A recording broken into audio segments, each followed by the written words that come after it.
Yes, welcome to Thursday Live with Dr. Jen. Yes, this is another session, and I'm excited to be here because it has been, I think, 2 weeks that we've not been able to have our usual Thursday Live. And I'm so glad that, I'm able to come across, I'm able to stream today. If you're here in Cameroon, then you know that this season can be very challenging when it comes to network. I also appreciate the fact that a good number of you, in spite of these challenges as well, are always eager to tune in for our sessions on Thursdays. And yes, we are talking about sex education. I have noticed that this is a very exciting topic, a topic that so many parents are very, very eager to learn more about. And we saw lots of engagement yesterday on Facebook during the Wednesday Live with Dr. Jen on Facebook, and today on YouTube. I'm hoping that we are also going to have as many parents as possible who are asking these questions, who want to learn about how to become the most trusted guide for their child on this journey. So great. We're talking today about answering questions that kids ask. This is something that terrifies so many parents. So many parents are terrified. I've had a conversation with a lady who was pregnant, and she had, I think, of 6 year old at the time. She had other kids who were, I think, 6 years and older than 6 years as well. And she kept on telling me how she was just, she kept on being anxious that they're going to ask her, how did the baby get inside your womb, or how is the baby going to come out from there and things like that. My kids asked me the same when I was pregnant with my last. They asked me, Mama, how is this child going to come out? How did this child enter inside your tummy? So, yes, children are curious. Children are asking questions. They are they are curious about how some of these things happen, right? And many parents are terrified. And we're going to see in this session today why, instead of fear, you should be eager to respond warmly, in a welcoming way, to the questions that your child has about issues that relate to sex and sexuality. It is very important that you discard your fears, you deal with your fears, you face your fears, and be able to get in there and boldly answer the questions that your child has. And I get it, right? Many times we are reluctant, we are embarrassed, because we are probably thinking that, imagining what the child is thinking, or overthinking where the question is coming from. We're going to see in this session that most times some of these questions are just, how your child can ask you, Mama, why is the sky blue? Or, why do fireflies shine at night? Especially for the younger ones, right? The younger the child, the more likely they are to ask these questions just from a place of curiosity, because they want to know. But that curiosity, if not channeled properly, if not handled right, might also open the door to something that you might not want for you or for your child on their journey. So, great. Let's talk about the fact that how you respond matters. All right. I remember I mentioned that many parents have they panic. Your child asks you, maybe you're heavily pregnant, your tummy is protruding, and your child asks you, Mama, how did that baby enter into your tummy? Some parents react harshly. Why? Because one, they're afraid, they're embarrassed, so they use,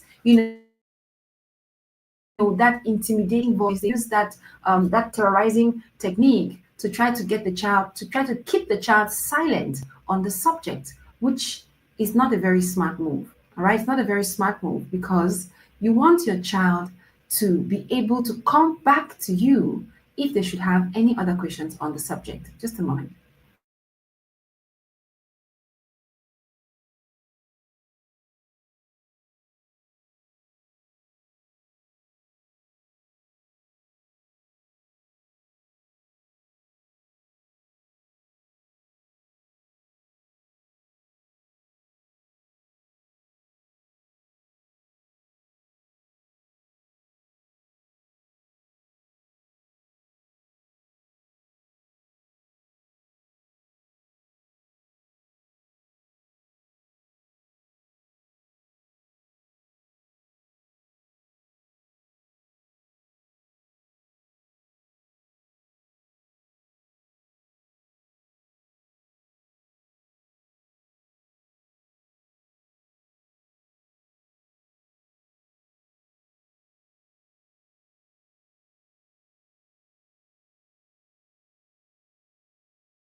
I'm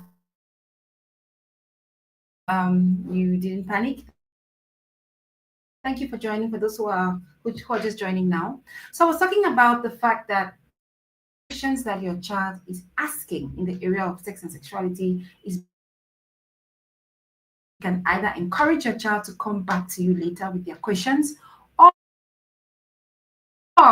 it can open up the door for them to go find answers somewhere else. There's one thing that I want you to bear in mind when asking questions in the area of sex and sexuality is the fact that they are going to they are going to be curious, right? You can expect that. And if your child is not asking you these questions, you can be sure that they are certainly asking someone else or getting their answers from someone else or from.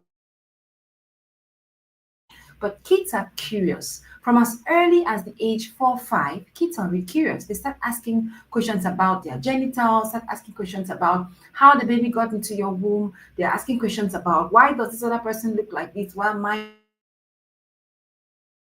are related to sex and sexuality. And it's very important that parents are very cautious with their attitude towards the questions or the curiosity of their child in this particular on this particular subject. So know that your child's curiosity is not dirty, neither is it dangerous. The child is developing, that their brain, their way of thinking it's developing. All right, it's becoming more complex. So your child is not asking you how the baby got into your womb because they have figured out be secretive about. That's not why they're asking. It's something that any person would want to do. So how did I didn't see a baby come in and jump into your tummy. How did the baby get in there? So it's important that we try to always understand that these questions are not a reflection of the fact that your child is becoming spoiled or dirty or perverse in the product of their growth, their development, and the fact that they are going to be curious, not just about that, but also about every other thing. Kids around age 5 to 7 ask a lot of intelligence. So don't shut it down. All right. So responding to these questions, you have to be truthful, you want to be calm, you want to, envelop your answers with your values, but most importantly, you want to respond in an age appropriate manner. Just because a 5-year-old asks you how a baby got into your womb, it's not an opportunity for you to start teaching them the dynamics, of sex and everything. No. So your answers have to be age appropriate, even while you want to be truthful. It's very important that these answers are all right, because when it comes to sex education, too much information can be as dangerous as too little information. So you have to be cautious with how you are there's anything I want you to remember from today, because this is about how parents should answer the questions their kids have in the area of sex and sexuality, is the fact that you need to manage your attitude. You need to manage how you respond, how you receive their questions. It's as in almost, even sometimes much more important than whether or not you choose to answer the question, but how you respond to their curiosity, how you welcome or react to the questions your child is asking you is quite important. So when parents avoid or panic when their children, you dodge it, when you shut the child up, when you hush the child away, or when you become so embarrassed that you just change the topic, your child learns the message. That's not something you want, because that message of shamefulness when it comes to sex and sexuality, when it comes to the questions your child has about the subject, will keep your they should have a challenge in that area, if they should have bigger questions, because guess what? The questions are only going to get bigger. The questions are only going to get, more and more intrusive. They're going to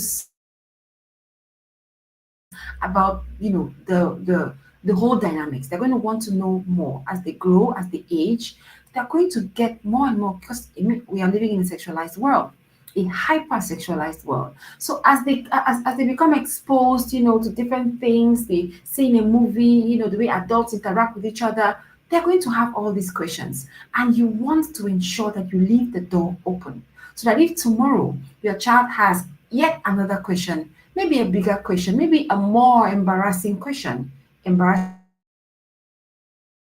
can come to you. You do not want to associate any shame or put any kind of a taboo label on the subject so that your child can come to you, because you're the best person to answer these questions, because you are going to do it in a manner that will protect their innocence, in a manner that will guide your child in the right direction instead of mislead them. Many times, because kids can't ask their parents some of these questions. For example, the kinds of myths that are out there, that kids tend to believe and sometimes misleads them into practices that violates their bodies, violates their innocence. It's simply because they can't come to their parents. There are myths out there that kids have about things that, for example, boys, things that they should do to change the size of their genitals. There are myths out there, to girls about maybe virginity and what they need to do so that this doesn't happen. So there are so many myths out there that if kids could have access to their parents, if kids could have that confidence that they can approach their parents with some of these difficult questions, they would receive them, in a welcoming way, without judging them, without punishing them, or without, overreacting. So if your child has that confidence, then you have done a great job. It's really important that you ensure that the communication lines between you and your child stay open. All right. Sex education is not a one-time talk. It has to be an ongoing conversation, especially in our world today. It has to be, because I mean the narrative keeps changing. I'm going to put out a post later today about a very interesting picture I saw, and the caption on the picture said, "My husband is will give birth. Oh, my husband gave birth to our baby." And even as an adult, I had to think, I had to try to figure out the dynamics. Okay, does it mean that the husband is the one that used to be a woman that now became a man and then now got pregnant? So it means that that husband was married to another woman who probably. So, yeah, that's the world we are living in, right? So, even I, as an adult, I had to sit down to do the maths to understand how the husband became pregnant and eventually gave birth to their baby, all right, for that trans couple. So it was a trans couple. And I mean, this is the world we are living in. So it's not something where you want to just talk once and move away, because the narrative keeps changing, the culture keeps evolving, the trends keep popping out of everywhere, So you want to make sure that you're in there with your child, guiding them along the way. It cannot and should never be a one-time talk. It has to be something that is ongoing, that you can keep building on, right? You taught this, you come and you add that, and you just keep, you learn about this, because as a parent, you're learning yourself. I mean, so many of us are learning about this trans thing. I had to go do research to find out, how does the trans thing really work? Do they really change their genitals? Do they, how?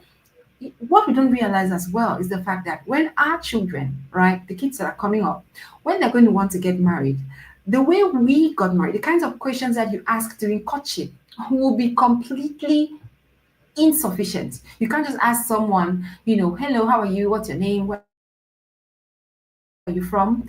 Their questions are like, how long have you been a boy or a man? How long have you been a woman? Because I've seen pictures of people who used to be men. If you look at them, you would never guess that this person was born a man. I mean, it's so frightening, right? That the premarital workup for our kids coming up might also include ultrasound, where you literally have to take the woman you're about to marry and go do ultrasound to see, her reproductive system, so you can be sure that this is a woman that you're about to marry. That's how bad things are getting. So we cannot just enter there, say something, just preach for 1 hour and then just jump out. It has to be an ongoing conversation. And one of the things that you need for that conversation to be effective is that you want your child to be able to come back to you. As when they hear something new, when they experience something new, when they see something they're not sure about, when they are confused in any way, they should be able to come back to you to say, hey, mom, this is what I heard today in school. This is what I saw on my way to school. This is what my classmates said. What do you think?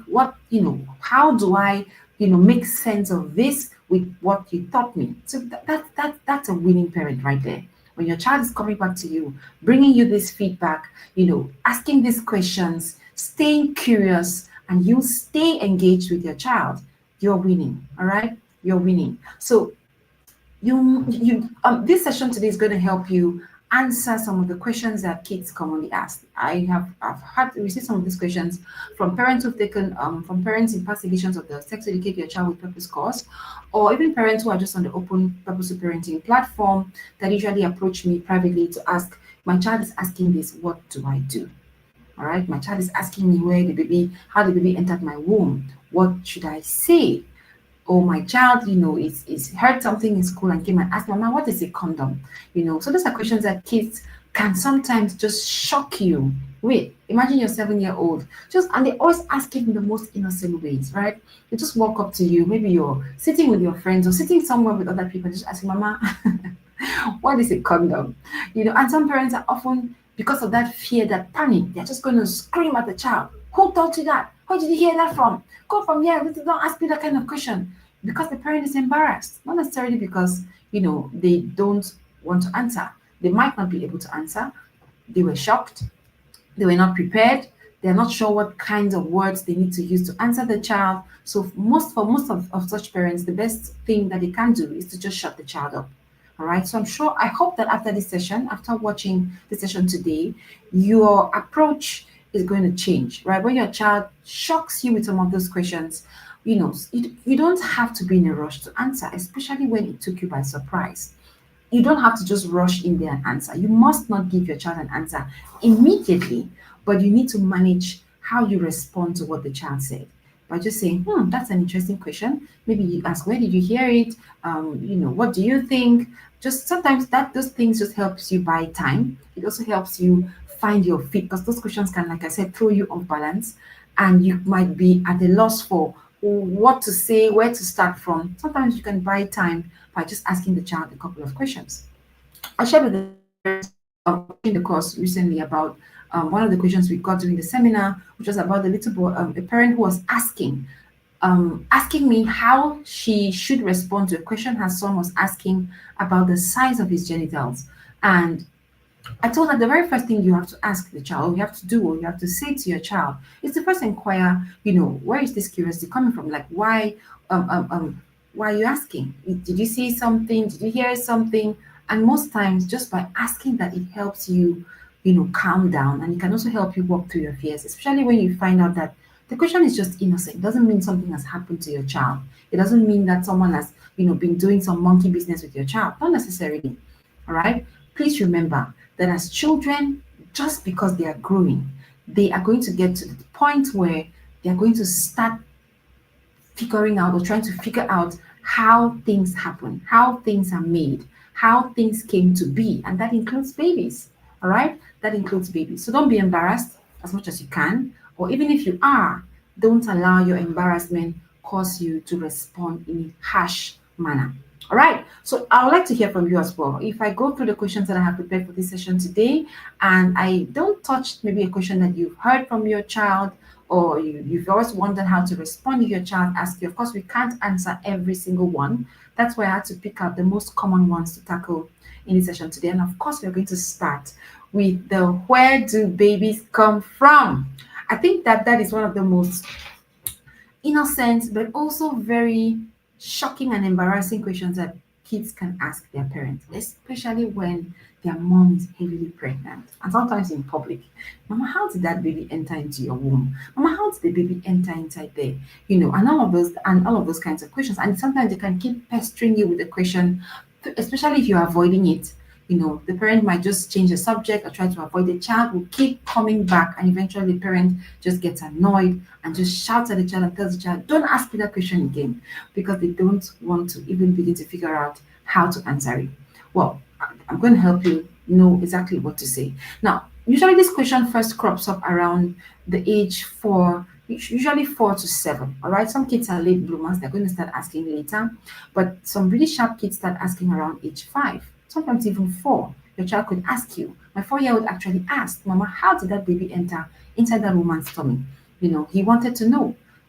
5-year olds, 6-year-olds, they already start having an idea or start being curious about how children come to be. So, first of all, you must bear in mind the stage at which your child is. They are not ready for the dynamics. They're not ready for you to start teaching them about sex. No, they're not ready for that yet. Okay, this is an innocent question that is coming from just a place of wondering how one thing led to another, how one thing left from one place and came into another. So you can simply answer your child by saying babies grow inside a special place in mommy's tummy called the womb. So to answer the question, how did the baby get there? Like, Mama, where did the baby come from? That's what they want to know. So where the babies come from can also be related to how did the baby get inside of you? That is the second question. Where do babies come from? Well, babies grow inside a special place inside mommy's tummy that is called the womb. That's a very straightforward and it's truthful. That's a truthful question. There's no lie there because the baby is actually growing. The baby came from mommy's womb where the baby was growing inside a special place called the womb. All right. Now, one thing that you might want to add, all right, is the fact that when a mommy and a daddy love each other, they can make a baby together. It's something for married people.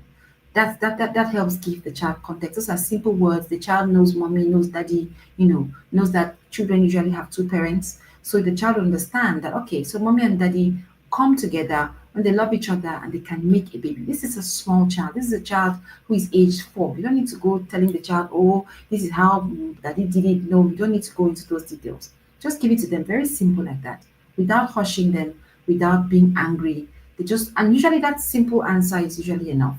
All right. Now, some children will take it further to ask, but Mama, how did the baby get inside?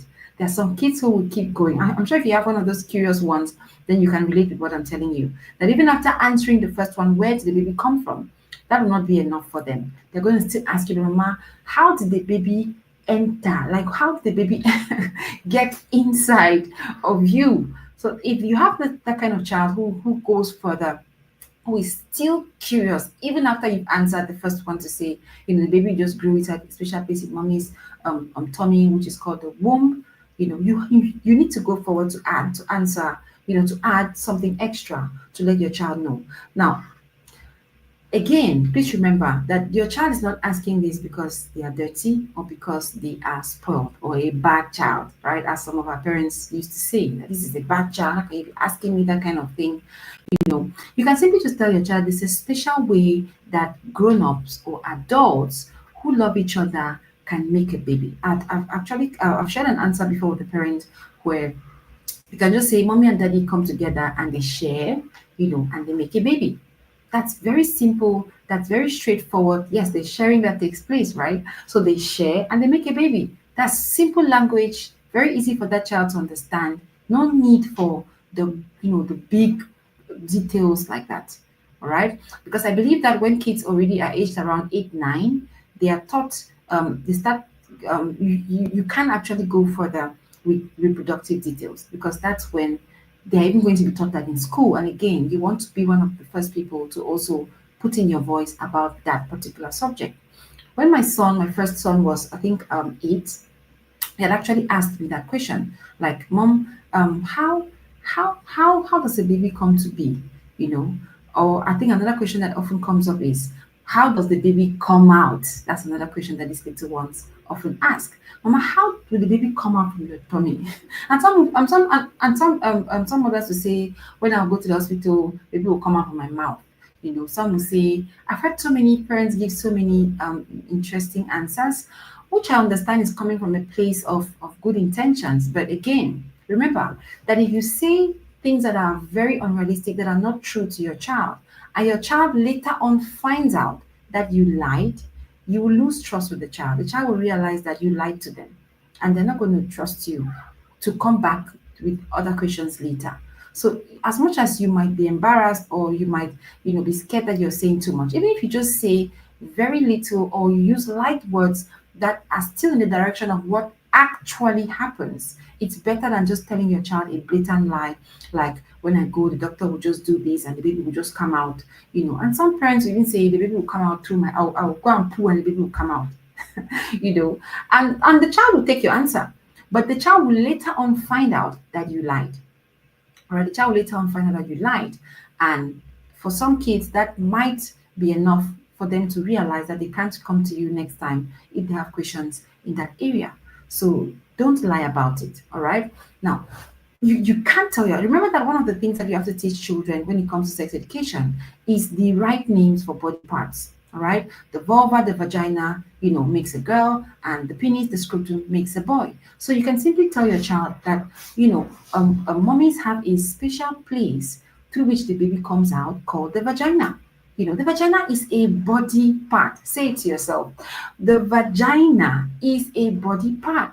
Most of us, because our parents, like I said, if you've been following my sessions on this particular subject, I said that most of the culture of shame around sex and sexuality, even for us adults today, stems from the silence of our parents on the subject and their avoidance with using the right words for body parts, with calling a spade a spade. They'll, instead of saying sex, they will use some kind of word. Instead of calling your genitals by their name, they will use all kinds of words and just avoid calling it by its name. And that, indirectly creates some kind of shame around it. That even adults today, there are adults today who cannot even directly talk about these body parts. So the shame, the culture of shame is coming all the way from your own childhood. So you need to be able to break that. But the vagina is a body part. The penis is a body part. All right. There is no, it's just like a finger or like an ear. You will call ear without feeling somehow. Why not call those other body parts by their names? They are just body parts. So you need to sometimes work on your own self to break that culture of shame, to get you to get comfortable with using these words. All right. So you don't go calling, no, the baby will come out from mama's mom. You call one funny name, that you use maybe in your home to refer to private parts. So call them by their name. Let your child know, okay, the mommy's body is specially made for a baby, and there is a special passage through which the baby is going to come out called the vagina. It's that straightforward, and it's not so hard. And you can practice actually. Remember I've said that when your child surprises you with a question, avoid the temptation, especially if you're not prepared, especially if you're embarrassed or afraid. That's not a good time for you to answer. You can actually let your child know, I'll tell you in the evening, or I'll tell you later. Let mama think a little bit on how to explain it to you. That's very honest because you're not prepared. So don't jump into answer, because when you jump into answer, you might find yourself getting irritated if they keep asking you or keep insinuating stuff and you're getting more and more embarrassed. You might end up panicking and sending the child away believing that you're not open to answer the questions that they have in that area. So let me hear from you. What are some of the questions your kids have asked? Has your child ever asked you a question in this area? Maybe amongst the first three I mentioned, where the babies come from, how did the baby get inside, and how will the baby come out? Which of these three have you experienced? Have you had maybe your child or just another random child? All right. There's some kids who are so bold that you're out in public with your big tummy, you're pregnant, and some 2, 3, some 3, 4 year old in church just runs to you and say, Auntie, how did the baby enter your tummy? And it's so embarrassing, particularly when they're not really sure, what their parents' approach is on that subject and things like that. But it's great to hear some of these simple phrases that you can use to explain to really small children in a very, very non-graphic manner about how the baby got there. Right? You can say the baby is a gift from God, and the baby is growing in a special place in my body. It's called my womb. That's where the baby is. That's how the baby got in there is that now this is now more personal. If you have a stranger walk up to you or a strange child walk up to you and ask you those kind of prying questions, of course you don't want to, go sharing in a way that might not be appropriate maybe for their parent. They might not be okay with it. To avoid any crosshairs, you want to keep the language as light as possible. So don't lie, just layer the truth, all right? Use simple words. The mommy and the daddy, they shared and then they made a baby together. This is for married people. Simple words. The child, usually this will dissuade this will satisfy their curiosity, and usually they'll leave you alone. All right, they'll leave you alone. So it's something that happens between a mommy and a daddy's body when they are ready to have a baby. That's another way to answer it for a child who's a bit bigger, maybe 5 to 7. Mommy and daddy, when their bodies are ready or when they are married, then they can have a baby. So those are simple things that you can say to the child that can help the child just satisfy their curiosity because their mates are talking about it. Now, I've heard from, I think I've worked with a teacher who shared with me some questions that kids in her class were asking her about this subject. So when the child asks their parents over and over and over, and the parents don't answer or continue to ignore the question, guess who they ask next? Maybe their classmate in class or their class teacher. So the class teacher sometimes has to carry the burden that the parents have refused to carry. They're the ones that the kids are going to start asking these questions to. Auntie, where do babies come from? Sometimes the teacher will ignore, will change the subject as usual. The same culture of avoidance and leaving the children completely in the dark and keeping them extremely curious, which is not a very good idea, because if it's a very smart child, they might go and start typing stuff, to try to figure out how do babies get here. So how did the baby come out? I remember I've said you can also go ahead to talk about surgery. All right. Sometimes, the doctor will have to, put a cut on mommy's tummy to be able to take out the baby if the baby cannot come out through that special passage called the vagina. Especially if you are a parent and you have bigger, maybe a 4-year-old, and you're going to give birth again, and you're going to give birth through surgery. Sometimes that's a great opportunity to let your child know that a baby can also come out through a special place that the doctor is going to cut to remove the baby out. So it's a very simple way. But guess what you've done when you answer those simple questions that they ask you?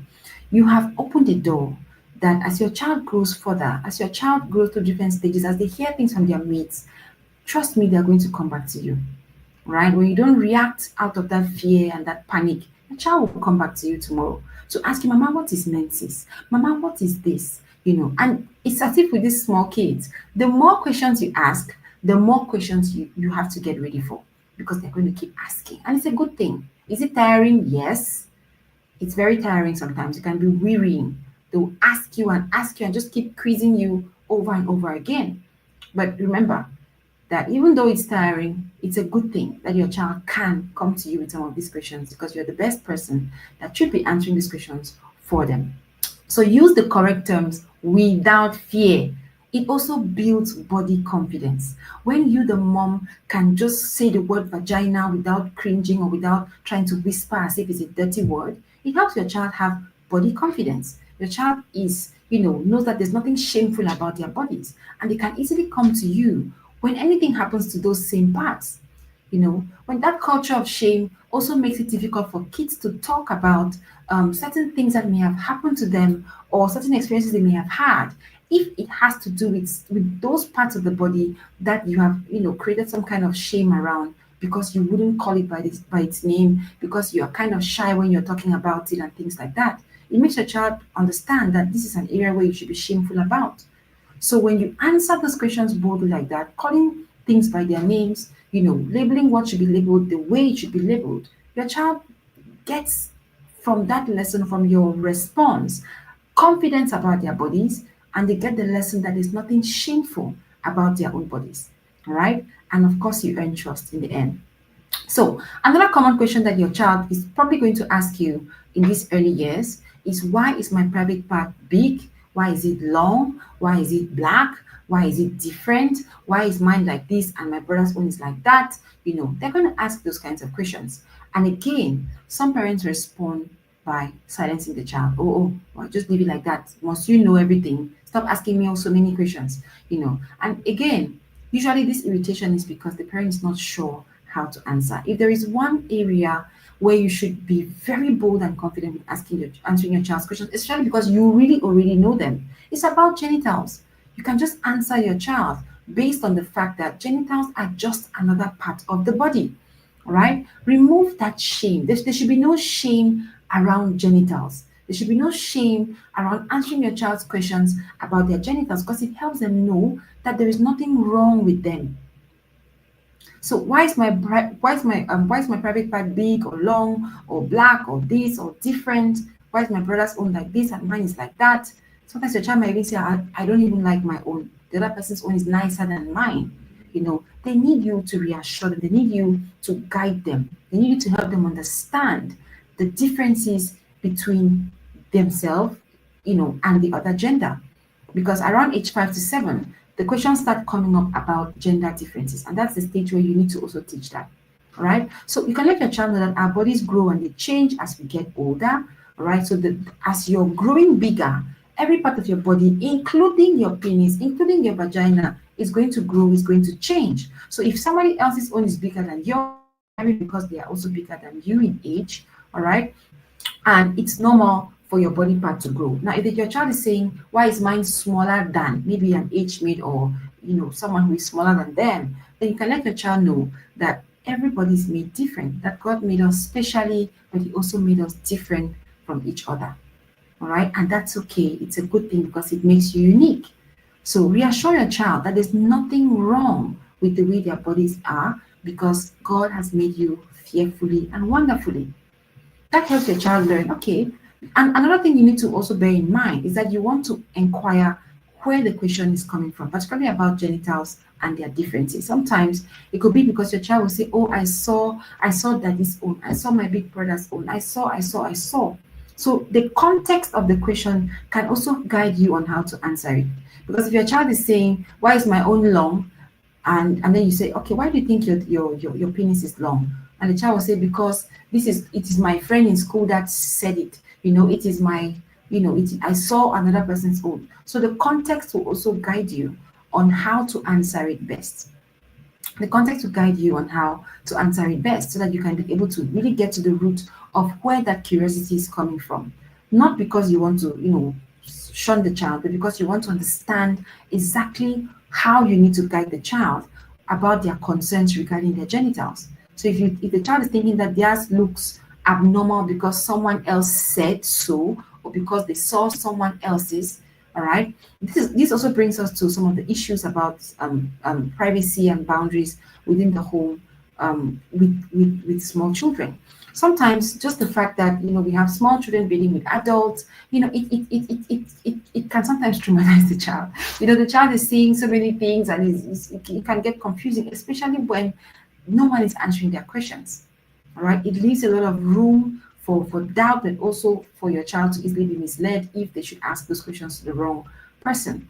So it's important that we have those boundaries. We're not bathing with small children and allowing children to be left alone in their curiosity without any kind of guidance. So it's very helpful when you answer questions, particularly about your child's body, with confidence, without shame, calling the body parts by their names. Everyone's private parts are different, and that's perfectly normal. That is how God made it. All right, our bodies are beautiful. There's nothing to be ashamed about. This is your private part, it's private and it belongs to you.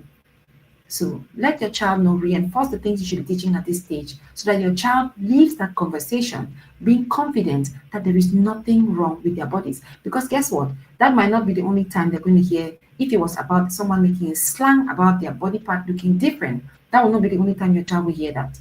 All right, they will go to school. Sometimes when these kids are eating themselves in the bathroom, you find them comparing, "Show me yours, I'll show you mine." That's why you have to also use that opportunity to reinforce boundaries and privacy and private behavior. Those are coming from the course understand very well what I'm talking about. All right, privacy and private behavior, meaning that when you're having a private moment, maybe you're easing yourself, that's a time where you need to seek privacy. Go be by yourself. Don't go, displaying your privates to other people and things like that. That can also help you get in there to reinforce that message moving forward. Now, when we go to the preteens, right? Let me talk about a few questions that preteens would, if the preteen is really comfortable with their parent, they could boldly come to you to ask. And these are kids between the ages of 8 to 12. All right. Now, one of the most common questions that the preteens will be curious about is about sex. That's one of the things this is the age range where you need to start teaching about this particular subject. Before this age, not necessarily. That would depend on the exposure of the child, but not necessarily before this age. But 8 to 12, you need to get in there to start teaching about sex. So because they're already curious about it. And when you leave the gap, when you don't fill the gap, it leaves room for the child to take their curiosity elsewhere, to ask someone else, to ask a classmate that's willing to share with them, to ask, now kids have devices, to Google it, or to find some other material that will satisfy their curiosity. So please be willing to satisfy your child's curiosity. Now, so between age to 12, the child could ask you, if they are really free with you, they're going to ask you, Mama, what is sex?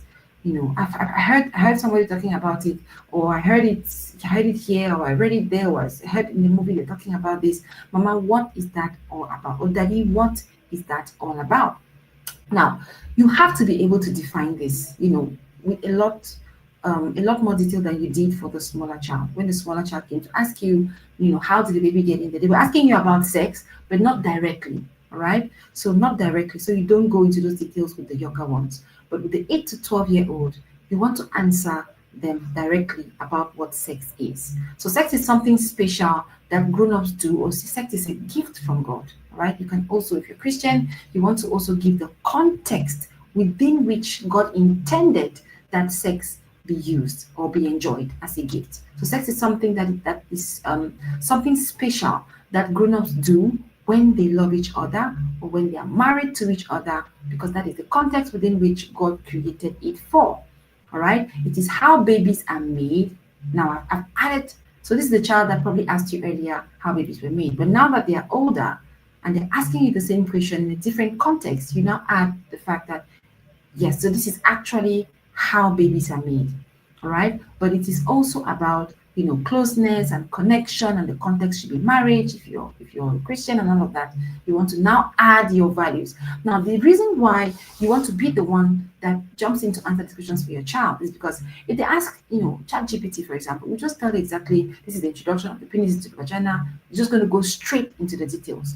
But when your child comes to you, you see that it gives you the opportunity to, use the right words, but also to mingle the information with your values. Teaching your child the context within which sex is okay, teaching your child what God intended when He created that beautiful gift, and those who are supposed to enjoy it and all of that. So that helps answer their questions, but also orient them towards the direction that you want them to go.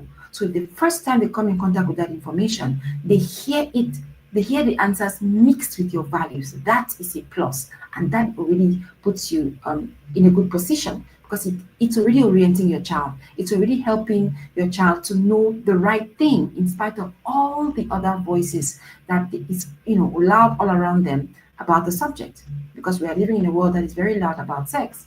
So usually before your child is even coming to you, they should have already heard from someone else. Maybe they have heard someone else talk about it. Sometimes they're just coming to hear your own opinion. Maybe their peers have even already shared with them about it. Particularly if it's a parent that has not been having conversations with their child habitually, then most likely they are coming to come and hear what your own opinion is about the subject. Some even come to see if you're going to lie. And then the parent just falls into the trap and lies.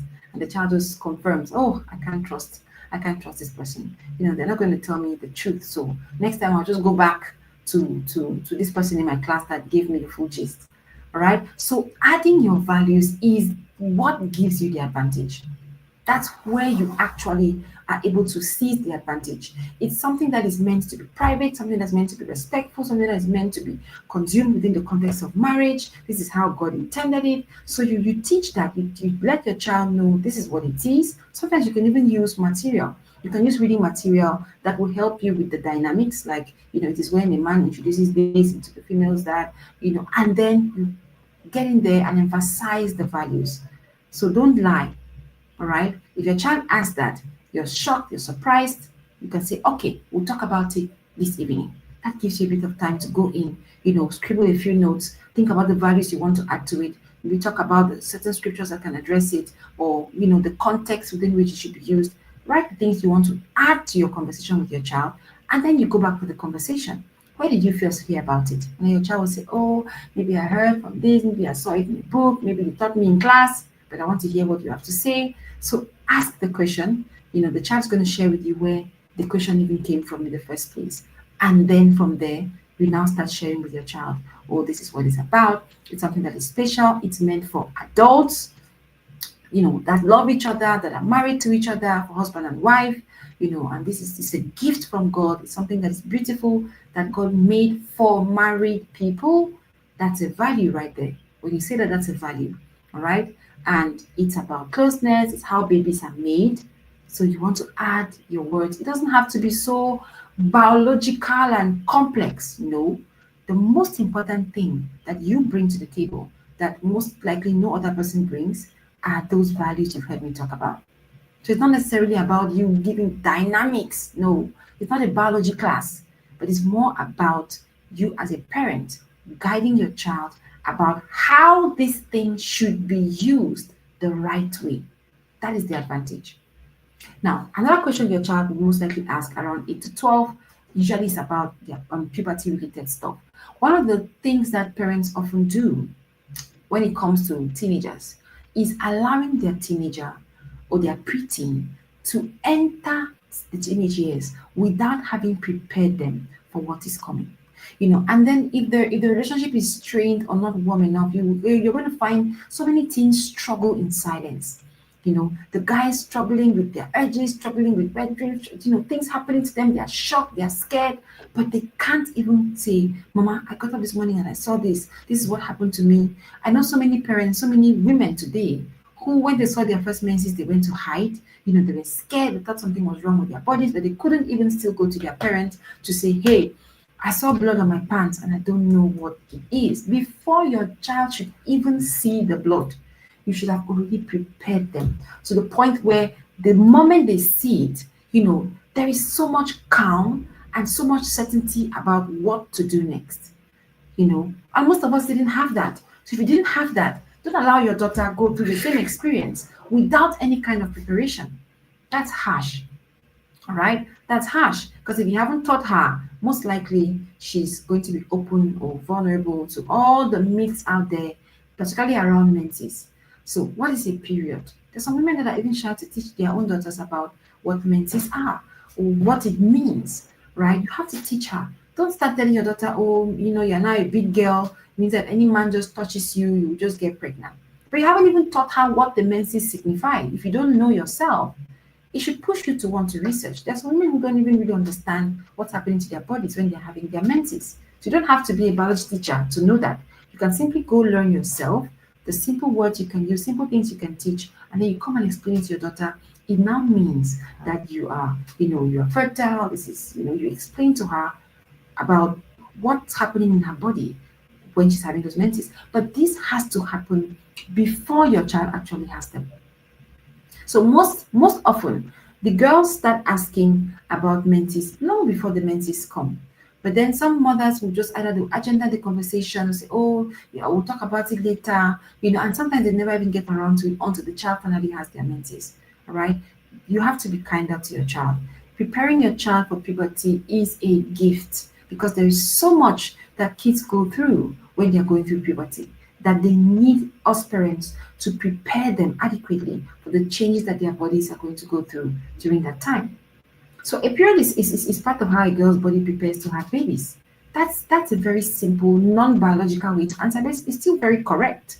It's simple, it's very correct, but it's not like the way the teacher will say it.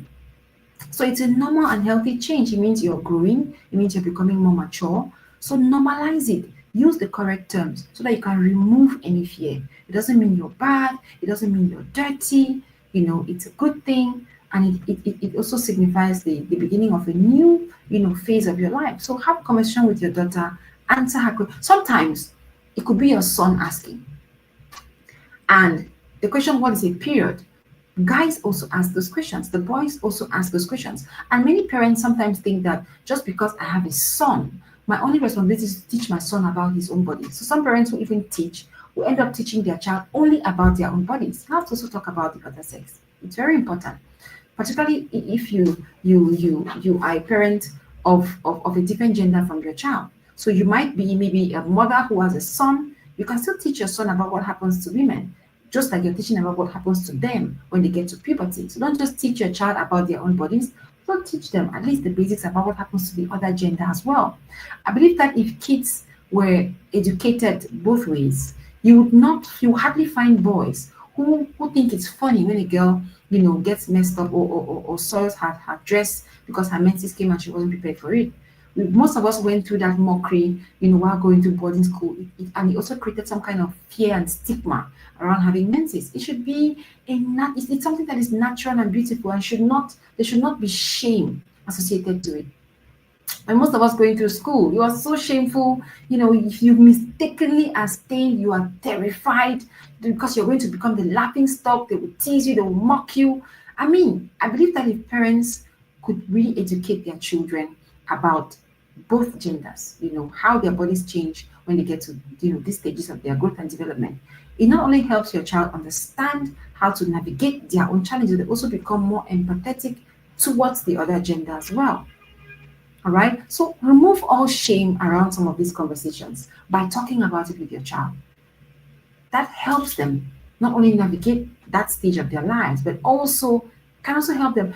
Some of the guys in secondary school, when I was in secondary school, that were very mature in how they responded to, let's say, to a girl having, soiled her dress because of her menses, were boys that you find out later that their moms have talked to them about those kinds of things. I had a classmate who told me that, no, no, no, don't worry, I already know everything about it. My mom, taught me about it.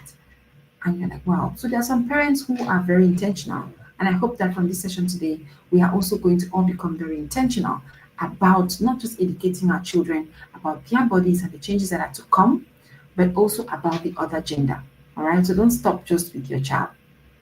Now, another common question that kids will ask around maybe age 5 to 7, but also in the preteen years, why do people kiss like that in movies? Sometimes your kids, when you teach them about privacy, about body boundaries, they might start being curious, okay, but mama, why is that man just kissing that woman like that? Or why is this happening in the movie?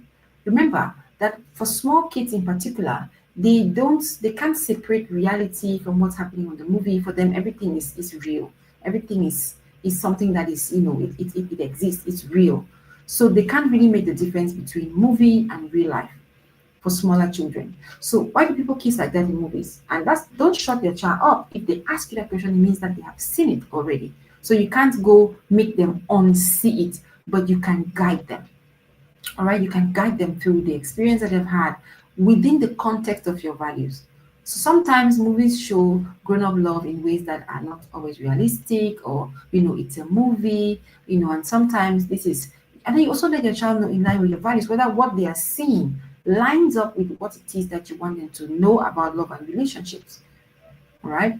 So again, this goes back to also talk about how you are controlling what kids watch. And sometimes, even with the best control systems within the home, when it comes to access to media, your child might still be, you might be with your child in a supermarket and there's a movie playing on screen, or in a public, in a park or something, and there's a TV playing some kind of movie. The world in which we are living today, even if you are so shielded at home, you can be in a public space with your child and there's a movie playing there and you can't escape it and you're there with your child. That's why I keep telling you that the best way to keep children safe, to protect them today, is to educate them. All right, not to try to keep them inside a cocoon, thinking that you keep them in a balloon, they're going to stay safe and they'll never ever come across that thing. You're wrong. In a world where there's lots of loudness around this particular subject, it's hardly possible that your child will not be exposed to some of these things in one way or another, whether in small forms or in a big way. So it's better to answer their questions. It's better to, educate them so that they know exactly how to respond when they come across some of these informations that are in contrast or that are contradictory to the values that you want them to learn. All right. So I think I have to round up in about 2 minutes. I've gone through quite a few of the questions I prepared to answer for you today. If there are any other, I was hoping for any questions that you might have live, any question that your child may have asked, you're not sure how to answer. Like I said, we cannot answer all the questions, all right, because there are so many. But I thought of picking out those common ones, particularly for those very little children that shock their parents with questions like where the babies come from. Another common question that you're going to start getting, that kids are asking more and more today, relates to homosexuality, same-sex marriage, transgender stuff. Kids are going to ask questions about these things. And sometimes parents, that's one area where many parents don't even know what to teach, what to say, how to respond, because they're not prepared. And if you've been following me on the social media platforms, you must have heard me say that the conversation has shifted. So your conversations with your child in the area of sex education has to shift as well. You cannot just teach sex education based on what you were taught 20 years ago when you were 16.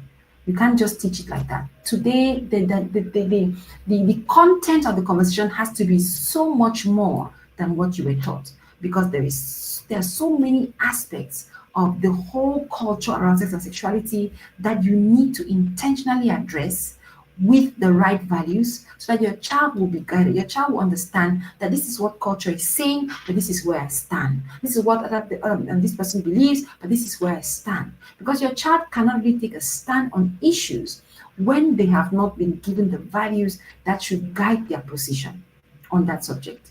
All right.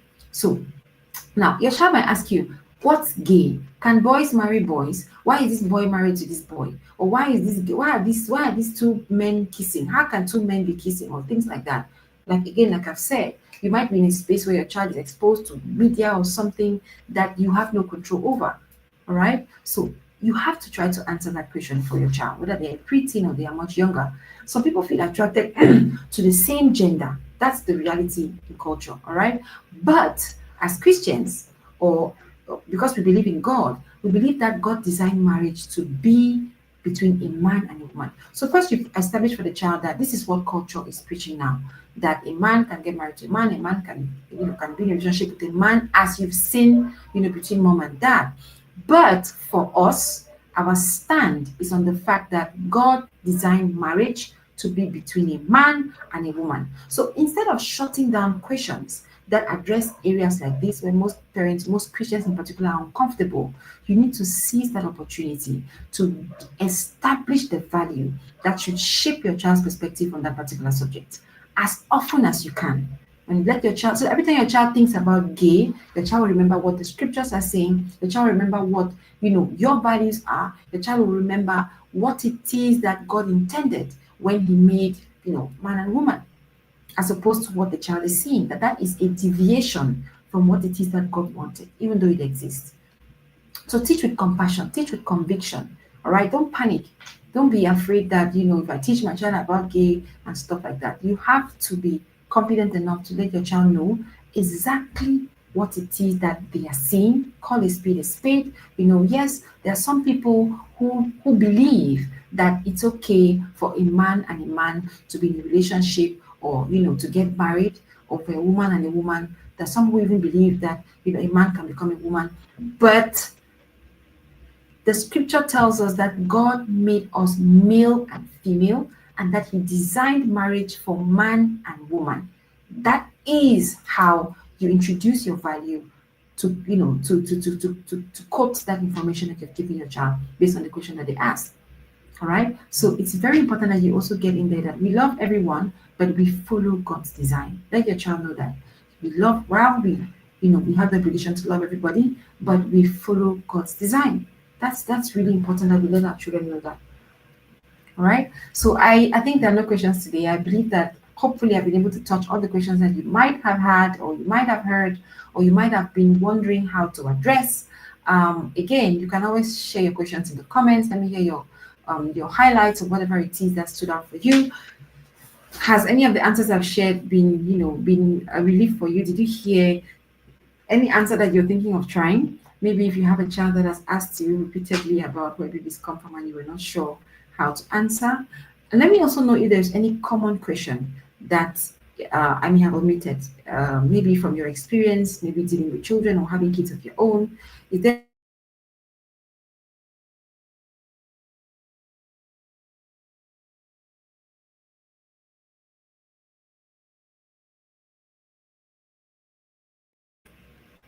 So I think the network is about to end the session for us.